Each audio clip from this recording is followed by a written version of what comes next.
Narhari Gadgil, Naga More, barrister Vitthalrao Gadgil, Mohan धारिया यांच्यासारख्या समाजवादी बुद्धिजीवी नेत्यांनी प्रतिनिधित्व केलेल्या पुणे लोकसभा मतदारसंघात आता बाहुबली नेते निवडणुकीत लढवण्याची मनीषा बाळगून आहेत. 2014 साली मोदी लाटेत येथे भाजपचे अनिल शिरोळे निवडून आले. तेव्हापासून गेल्या 10 वर्षात या मतदारसंघावर भाजपची पकड मजबूत आहे. यावेळी काँग्रेसचे आमदार रवींद्र धंगेकर यांना उमेदवारी दिली आहे, तर भाजपने मुरलीधर मोहोळ यांची उमेदवारी निश्चित केली आहे. आता भाजपची मजबूत वोट बँक जिंकणार की धंगेकरांची आपला माणूस म्हणून असलेली प्रतिमा जिंकणार, हे पाहणे मजेशीर ठरणार आहे. नमस्कार, मी विक्रांत नलावडे. मुंबई आउटलुक मध्ये आपलं स्वागत आहे. राजकीय कुटाणा या सेगमेंटमध्ये आज आपण चर्चा करणार आहोत पुणे लोकसभा मतदारसंघाची. 1952च्या निवडणुकीत येथील स्वातंत्र्य सेनानी नरहर गाडगीळ काँग्रेसकडून निवडून आले.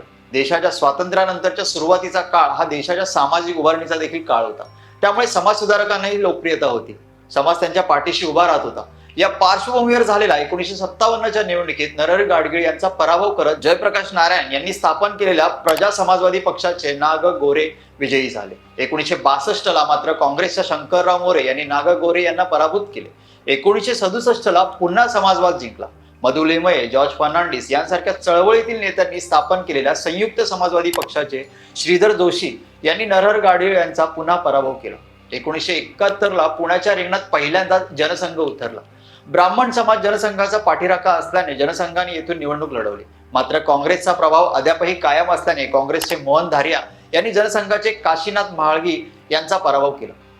आणीबाणीनंतर मोहन धारिया काँग्रेसपासून दूर गेले आणि 1977ला झालेल्या निवडणुकीत त्यांनी जनता पक्षाकडून निवडणूक लढवत काँग्रेसचे वसंत थोरात यांना पराभूत केले. मोरारजी देसाई यांच्या नेतृत्वाखाली केंद्रात स्थापन झालेल्या जनता पक्षाच्या सरकारला समाधानकारक कामगिरी करता आली नाही. त्यामुळे 1980ला काँग्रेसमध्ये फूट पडूनही इंदिरा गांधी यांच्या नेतृत्वाखालील इंदिरा काँग्रेसचे पुन्हा देशाची सत्तासूत्रे आपल्या ताब्यात घेतली. या निवडणुकीत पुण्याहून नरहर गाडगीळ यांचे चिरंजीव बॅरिस्टर विठ्ठलराव गाडगीळ यांनी पहिल्यांदा निवडणूक लढवली आणि जनता पक्षाचे नागा गोरे यांचा पराभव करत बॅरिस्टर गाडगीळ निवडून आले. पुढे 1984 आणि 1989 अशा सलग निवडणुका बॅरिस्टर विठ्ठलराव गाडगीळ यांनी जिंकल्या. पण 1984ला पुण्याच्या निवडणुकीत भारतीय जनता पक्षाची एंट्री झाली. त्यांना सलग 2 निवडणुकात पराभव पत्करावा लागला. पण भाजपने चिकाटी सोडली नाही आणि त्याला यशही मिळाले. 1991ला लालकृष्ण अडवाणी यांच्या रथयात्रेने देशात हिंदुत्वाची लाट आणली होती. या लाटेत बॅरिस्टर विठ्ठलराव गाडगीळ यांचा पराभव करत लक्ष्मण सोनोपंत उर्फ अण्णा जोशी यांनी भाजपला पुण्यात पहिले यश मिळवून दिले. 1996ला पुन्हा काँग्रेसचे सुरेश कलमाडी निवडून आले. 1998ला काँग्रेसने कलमाडी यांना उमेदवारी नाकारली आणि विठ्ठल तुपे यांना उमेदवारी दिली. 1999ला राष्ट्रवादी काँग्रेसची स्थापना झाली. विठ्ठल तुपे राष्ट्रवादीत गेले.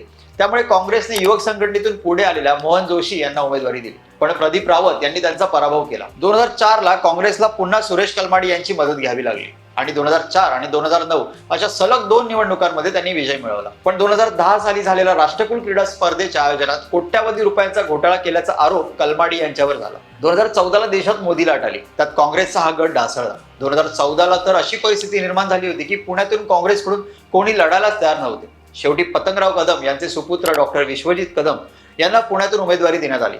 मात्र त्यांचा काही उपयोग झाला नाही. 19ला भाजपचे गिरीश बापट यांनी मोहन जोशी यांचा पराभव करत विजय मिळवला. दरम्यानच्या काळात गिरीश बापट यांचे निधन झाले. पुणे लोकसभा मतदारसंघात असलेल्या 6 पैकी 4 मतदारसंघावर भाजपचे वर्चस्व आहे. कसबापेठ मतदारसंघातून भाजपच्या मुक्ता टिळक निवडून आल्या होत्या. मात्र टिळक यांच्या निधनानंतर झालेल्या पोटनिवडणुकीत काँग्रेसचे रवींद्र धंगेकर निवडून आल्याने काँग्रेसला लोकसभेसाठी पुन्हा आशा निर्माण झाल्या. त्यामुळे काँग्रेसने धंगेकर यांच्यावर विश्वास दाखवत त्यांना लोकसभेची उमेदवारी दिली आहे, तर भाजपने मुरलीधर मोहोळ यांच्यावर विश्वास दाखवलाय. पण या दोघांनाही स्वकीयांचाच विरोध आहे. आता स्वकीयांची मनधरणी करण्यात आणि मतदारांचा विश्वास संपादन करण्यात कोण यशस्वी होतो हे पाहणे औत्सुक्याचे ठरणार आहे.